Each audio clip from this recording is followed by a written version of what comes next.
Vamos a compartir la palabra del Señor en el Evangelio de Juan capítulo 2. Vamos a compartir ahí.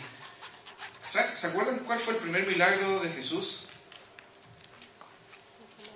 ¿Quién me ayuda? ¿Cuál fue el primer milagro de Jesús? La transformación del agua en vino. ¡Wow! ¿Por qué sería ese primer milagro el de Jesús? Vamos a sacar algunas enseñanzas acá de este texto en Juan capítulo 2, versículos del 1 en adelante. Tenemos varios motivos de oración antes de comenzar la reflexión de esta tarde. Primero, seguir orando por Andrea, ¿verdad? Y sabemos que está pasando un momento difícil por la partida de su papá, pero sé que el Señor le está fortaleciendo y animando junto a su familia. Así que ánimo, Andrea, el Señor está contigo. Y agradecer también a Poli y a Tania que estuvieron acompañando a Andrea en La Serena en la semana. Así que gracias por representarnos como iglesia ya y gracias por su esfuerzo que ustedes hicieron. Se nos pide la oración también por la suegra de una apoderada del colegio, que ella está muy delicada de salud, y una integrante del centro de padres, Carolina, para que oremos por ella, que está muy enferma.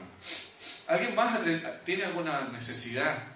Solo levante la mano para que después alguien se acerque y podamos orar. Muy bien, allá hermana.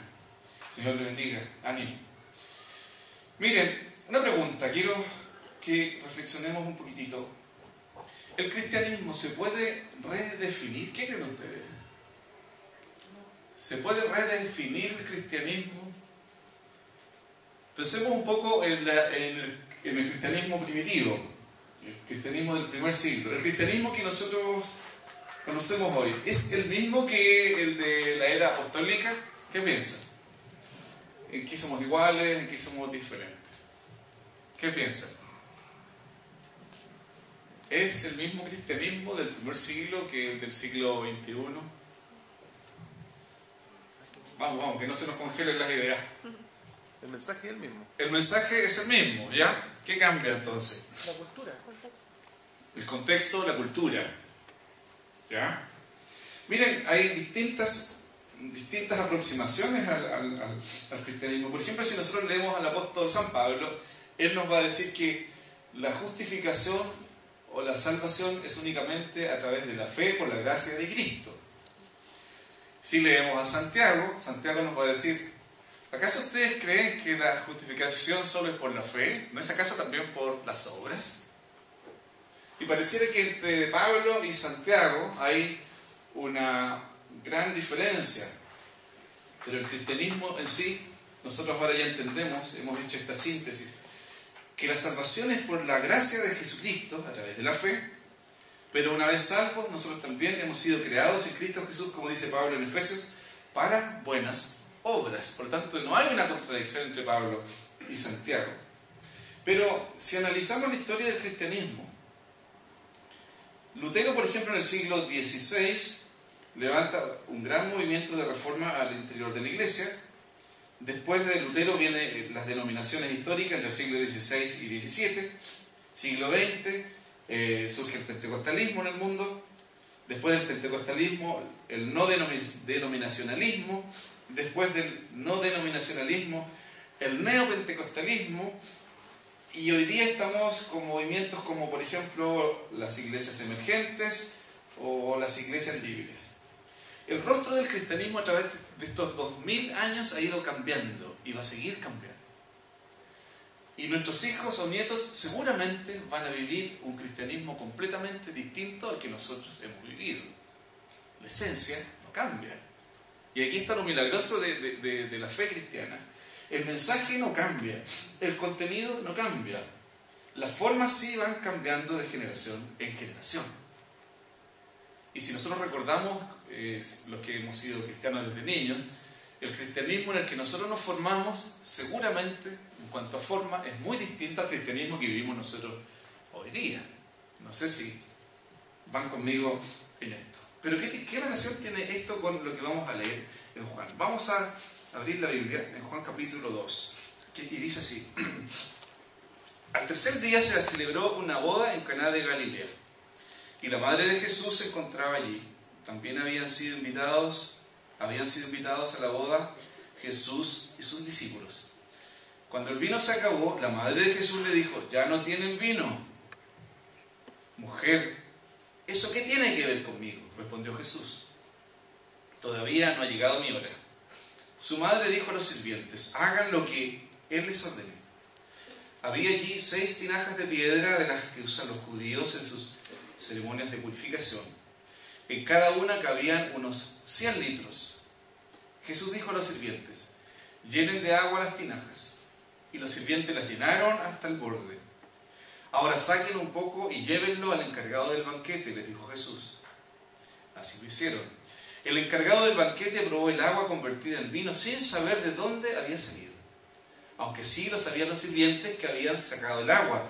Entonces llamó aparte al novio y le dijo: todos sirven primero el mejor vino, y cuando los invitados ya han bebido mucho, entonces sirven el más barato. Pero tú has guardado el mejor vino hasta ahora. Esta, la primera de sus señales, la hizo Jesús en Caná de Galilea. Así reveló su gloria y sus discípulos creyeron en él. ¿Qué les parece? Hay 3 cositas acá que quisiera compartir con ustedes. Primero, Jesús y el cruce de fronteras. ¿Dónde está Jesús acá? En un casamiento, en una boda. ¿Sería esta pareja amiga de Jesús? No nos dice mayormente, no nos da mayor antecedente el evangelista, pero Jesús está invitado a un casamiento, a una boda. Las bodas en esa época duraban por lo menos una semana, o sea, 7 días de fiesta. 7 días de fiesta. Entonces, imagínense cómo era la celebración. Había que tener mucha comida, y las bebidas en esa época no eran más que 2: el agua o el vino. Y el agua no era muy buena, así que generalmente el vino se utilizaba no solo para tomar, sino también el vino era utilizado como una medicina. Y para 7 días de fiesta, de verdad que se necesitaba mucho vino. ¿Por qué vemos a Jesús? Y no es casualidad, yo creo que cuando a Jesús se le ve que hace el primer milagro en un casamiento, en un matrimonio, y más encima que convierte el agua en vino, para nosotros que fuimos formados quizás en una cultura de abstinencia alcohólica, puede resultarnos un poco complicado. ¿Cómo es posible que Jesús, el Hijo de Dios, esté metido en un casamiento y más encima su primer milagro sea convertir el agua en vino? Culturalmente, quizás hace 20, 30 años atrás, para los chilenos eso hubiese sido una cosa muy complicada. Hay algunos escritores escritores bíblicos que dicen que en realidad no es que Jesús tomara vino alcoholizado, sino que era jugo de la uva, no fermentado. Pero eso es como buscarle las 5 patas al gato y tratar de interpretar lo que nos dice la Biblia. Era vino. Y al final lo que dice el encargado allí de la comida era el mejor vino que se pudo haber tomado. Y al parecer, no al parecer, sino por lo que dice el texto, primero se servía el mejor vino para que cuando ya la gente estaba muy alegre, muy contenta, daba lo mismo que vino a tomar, porque nadie se daba cuenta quizás lo que estaban tomando. Por eso que el encargado del banquete dice: pero ¿cómo es posible? Has puesto el mejor vino al final. Qué incomprensible. Jesús, vemos acá, Jesús como el que cruza fronteras, y en los evangelios vamos a ver a Jesús siempre cruzando fronteras. ¿Recuerdan qué tipo de fronteras cruzó Jesús en otros momentos de los evangelios? ¿Qué tipo de fronteras habrá cruzado? Mujer samaritana. Se acercó a una mujer. Mira, Jesús cruzó una frontera de tipo sexual. Nunca un hombre se iba a acercar a una mujer a conversar con ella en público, menos un rabí. Jesús era un rabí, era un maestro. La tradición decía que un rabí jamás debía acercarse a una mujer, menos en público. Jesús no se les acercó a una mujer, sino que se acercó a una mujer samaritana. Otro tipo de frontera, cultural o racial, podemos ver. Los samaritanos eran una mezcla, era gente que los judíos la consideraban como de segunda o tercera categoría. Ahí vemos a Jesús cruzando fronteras. ¿En qué otro momento ven a Jesús ustedes cruzando fronteras. Se acercó a Zaqueo. Se acercó a Zaqueo, un vendepatria, un hombre que le robaba al pueblo y que era un recaudador de impuestos para Roma, un judío al servicio del Imperio Romano. Eso cruza fronteras. También hay ricos que están al margen. Y Jesús se acercó. ¿Recuerdan cuando Jesús se acercó a los niños y los tocó?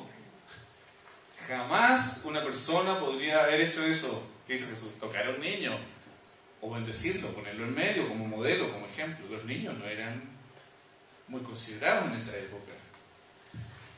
Jesús también se acercó a otro tipo de personas. ¿Se acuerdan los leprosos? Las leyes de purificación de los judíos decían que un leproso era la persona que tenía que estar al margen de todos. Y Jesús se acercó a ellos. Una mujer que hacía 12 años estaba con una hemorragia, dice la Escritura, se acercó a donde Jesús y Jesús estuvo con ella también. Las leyes ceremoniales decían que era imposible que una mujer o un hombre en esa condición se acercara a otro, tenía que estar al margen de la sociedad.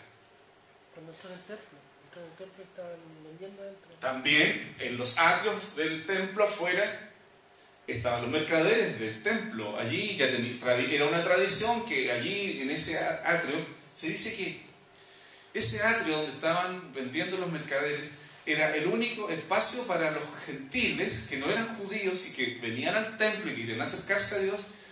En ese atrio, que era el atrio de los gentiles, se había convertido ahora en un mercado persa, en un mercado donde había todo tipo de cosas y con eso se estaba cerrando el acceso a los gentiles, al templo. Y Jesús purifica el templo. Jesús sí siguió su tradición judía. Él asistía a la sinagoga el día sábado. Cumplió con todos los ritos de su religión. Sin embargo, el reino que Él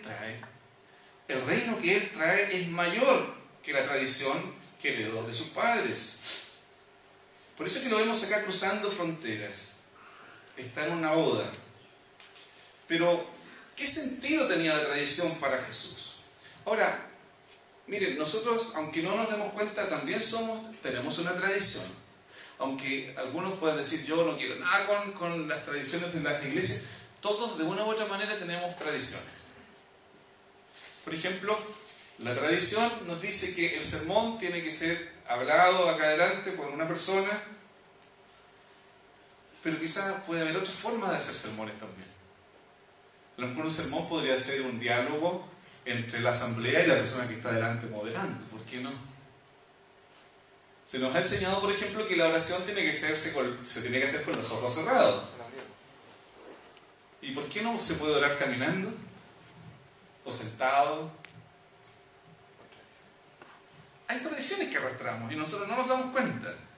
Aunque no nos creamos para nada tradicionalistas, sí tenemos tradición.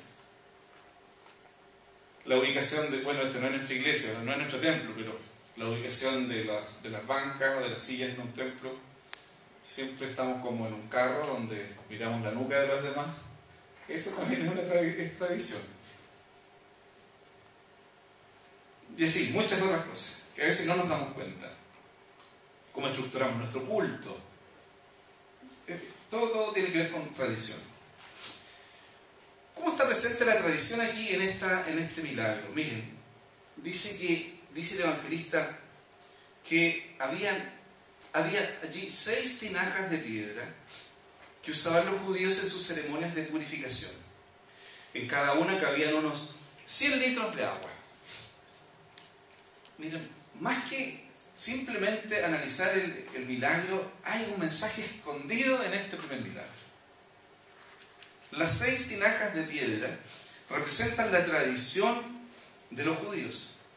Los judíos, ellos se sentían contaminados con las circunstancias de la vida diaria. Si veían a un hombre leproso, lo miraban con cierto recelo porque en realidad todos estaban contaminados. Si se juntaban con un samaritano, era una contaminación cultural, étnica. Si había una persona con una hemorragia, como esta mujer que tocó a Jesús, era algo inmundo para los judíos.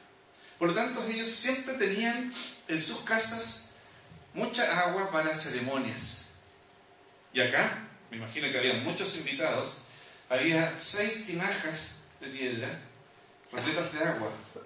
En cada una cabían 100 litros.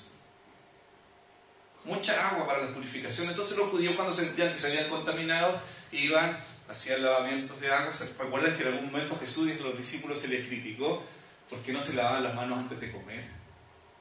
No era simplemente un hábito higiénico para matar los bichos que había en las manos.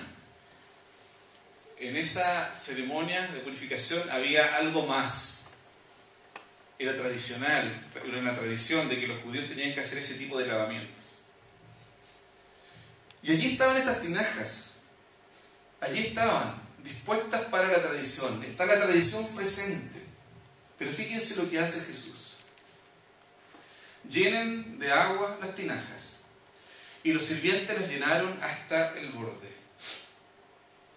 Probablemente pensaron que Jesús seguiría con la tradición y les diría a cada uno: bueno, lavémonos las manos, hagamos esto, hagamos aquello, porque somos judíos y tenemos que cumplir con ciertos ritos.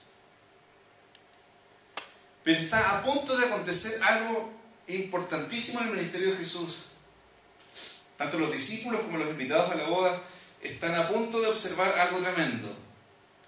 El agua, que está al servicio de la tradición y de la purificación litúrgica, ahora sería transformada en vino. ¿Y qué significa el vino en términos bíblicos o en la tradición bíblica? Alegría, fiesta, transformación, compañerismo, celebración. Es muy interesante que en Isaías capítulo 25 hay un texto, capítulo 25, versículo 6, que es sorprendente, como en este capítulo se habla de un banquete escatológico de Dios, donde Dios está preparando o prepara un banquete para el tiempo final. Miren el texto, escuchen con atención. Isaías 25, 6. Sobre este monte el Señor Todopoderoso preparará para todos los pueblos un banquete de manjares especiales, un banquete de vinos añejos, de manjares especiales y de selectos vinos añejos.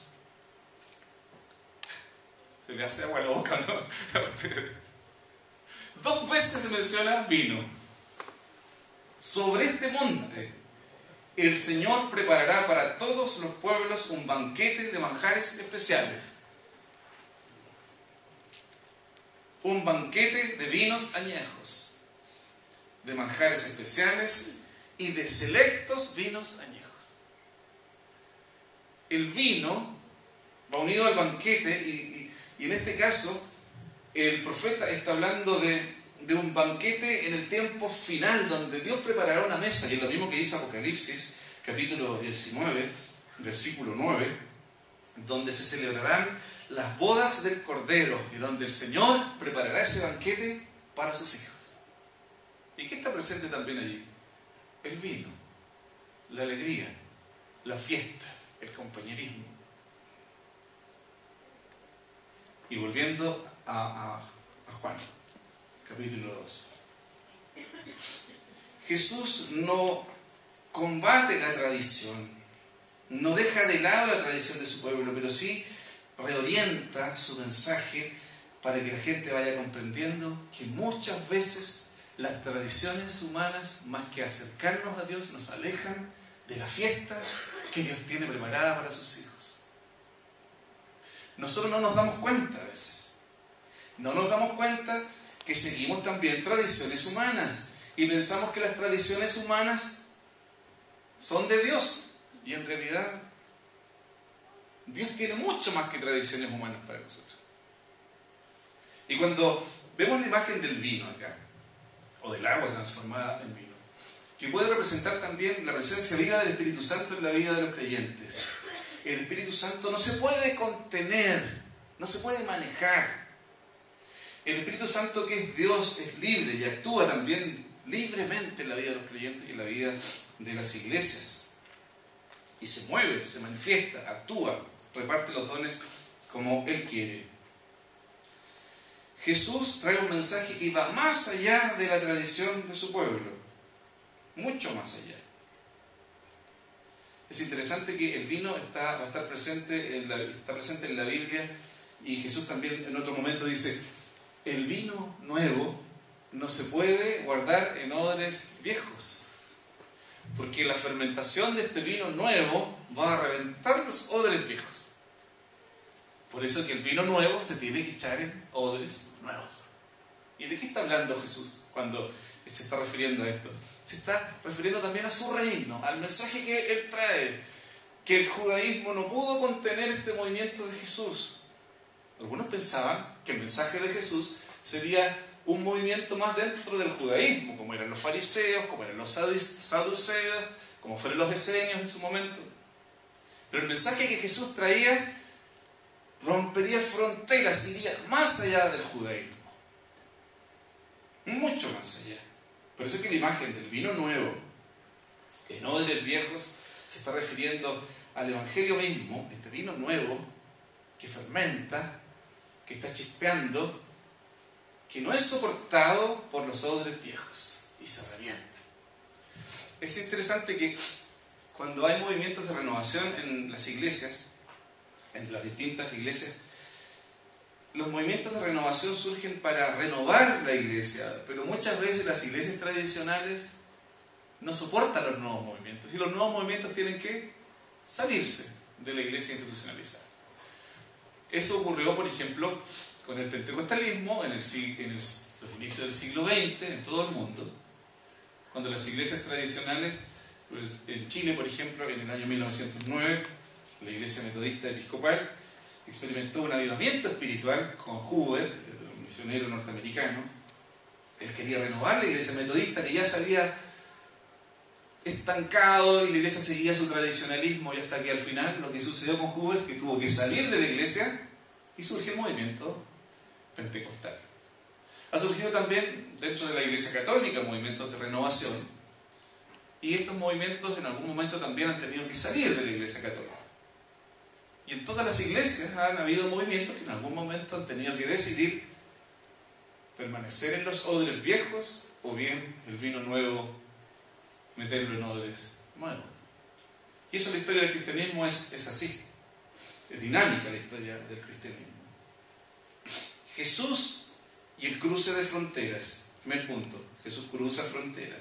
No tiene problemas con ir a esta fiesta de bodas.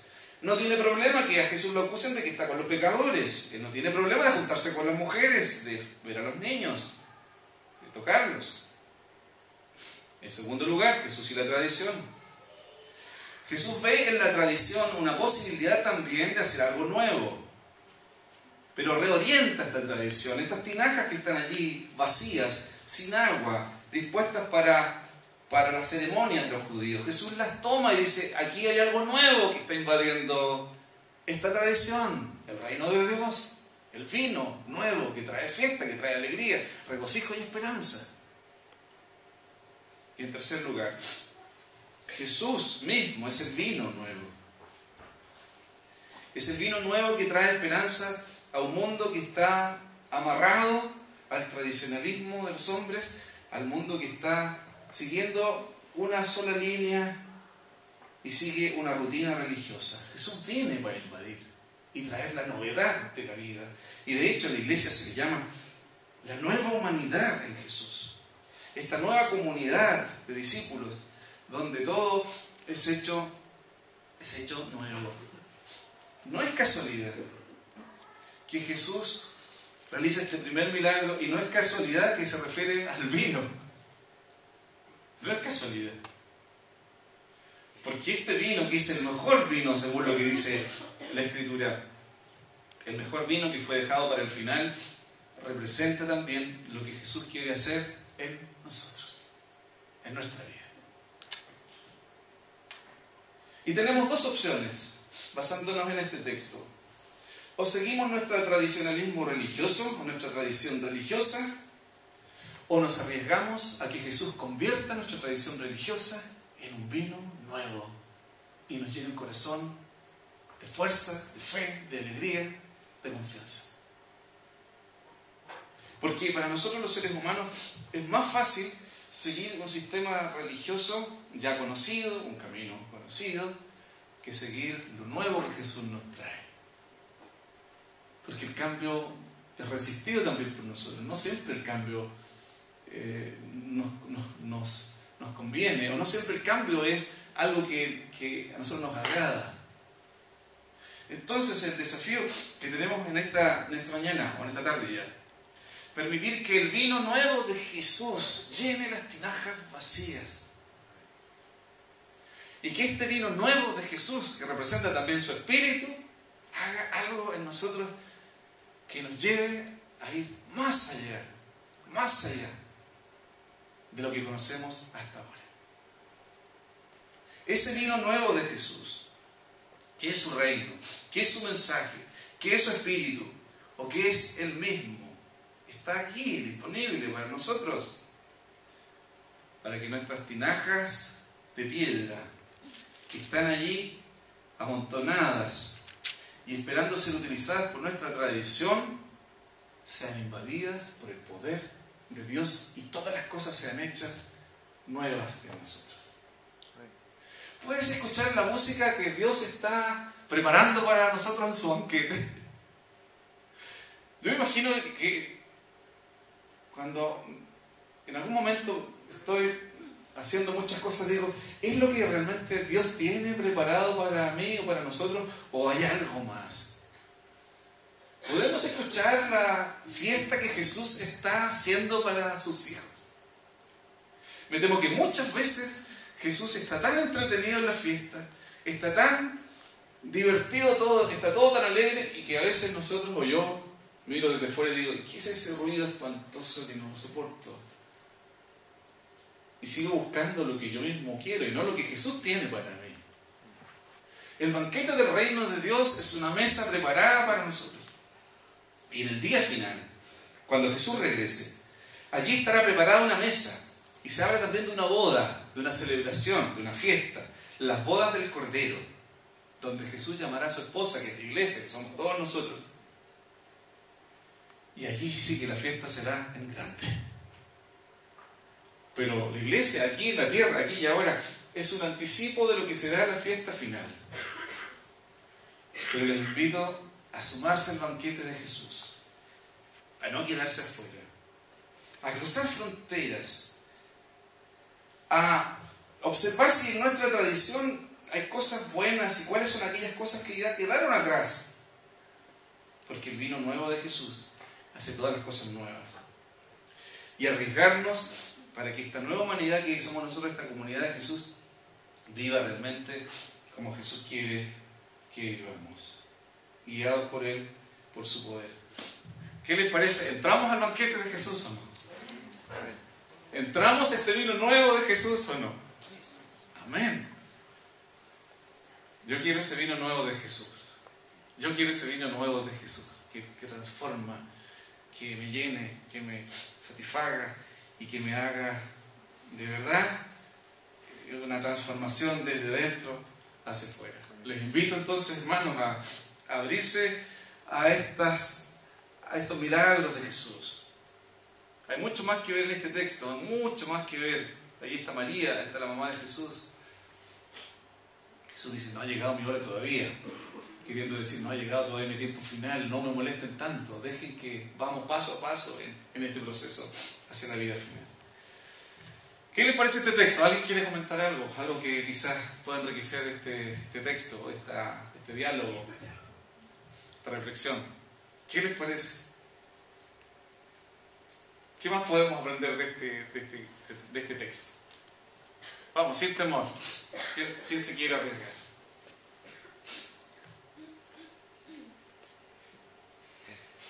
No se arriesgan, no quieren hablar del vino. No. A todo esto, bueno, el vino chileno. Yo hace poquito estuve en Costa Rica, entonces un hermano me dijo, el vino chileno es tan bueno, un pastor. El vino chileno es tan rico, me decía, un pastor de las Asambleas de Dios, ¿no? Porque fui a su iglesia. Yo le dije, en Chile, el vino, hasta el vino más malo, es bueno. Y alguien me escuchó y dijo, no utilizó la palabra cachiporra, dijo, pero, dijo, si así son los chilenos, que se creen más de lo que son. ¿Sí? Así Claro, pero ¿cómo? Pero si el vino chileno hasta es más malo, bueno, ¿o no, hermano? Sí. ¿Verdad? El otro día me invitaron no me invitaron, sino que con unas personas me hablaban mucho de las pipas de por aquí cerca. No sé, parece que son vecinos de Juanito, las pipas. Y fui a conocer las famosas pipas. Han ido, ¿cierto? Hay unas pipas gigantes. Y hay todo tipo, las pipas de Einstein, ahí en Conche. Y fui, y tienen unas pipas gigantes. Y hay todo tipo de... Detrás del Estadio Santa Laura. Entonces, cuando hicimos la cena del Señor, compré una chicha dulce, un vino muy dulce, rico, no sé si se acuerdan. Eran de las pipas de Einstein. Desapareció después de la cena del Señor, no sé qué he visto. Y nos dieron a probar. Este vino añejo, este pipeño, esta chicha blanca, chicha tinto, qué sé yo. Miren lo que culturalmente nosotros los chilenos cada vez estamos sabiendo un poquito más de esto. El vino produce alegría cuando podemos compartirlo, con responsabilidad, por supuesto. Jesús lo toma como una imagen de lo que Él puede hacer con nosotros y en nosotros. Metámonos al banquete de Jesús entonces y permite que tu agua, que tú a lo mejor tienes allí tan conservada para ti, tu tradición, tu forma, deja que Jesús haga algo. Y que esa agua que tú tienes tan asegurada para ti sea transformada por el poder de Jesús. Que todo lo cambie. Que todo lo cambie. Oremos. Señor, gracias por esta reflexión que nos invita a abrirnos a lo que Jesús, lo que tú puedes hacer en nosotros y haces a diario. Que el banquete de tu reino, Señor, invada nuestro corazón y nosotros que somos convocados a este banquete no tengamos temor de abrirnos a la posibilidad del cambio, de la transformación, para que nuestra humanidad, nuestra tradición quede de lado y tú hagas todas las cosas nuevas en nosotros. Gracias, Jesús, porque tú nos renuevas día a día. Gracias, Jesús, porque en la mesa de tu reino hay lugar para todos nosotros, sin importar nuestra condición, sin importar quiénes somos. Tú nos invitas. Transfórmanos, renuévanos, así como cambiaste el agua en vino. Señor, también transfórmanos y cámbianos a nosotros. En el nombre tuyo oramos. Amén.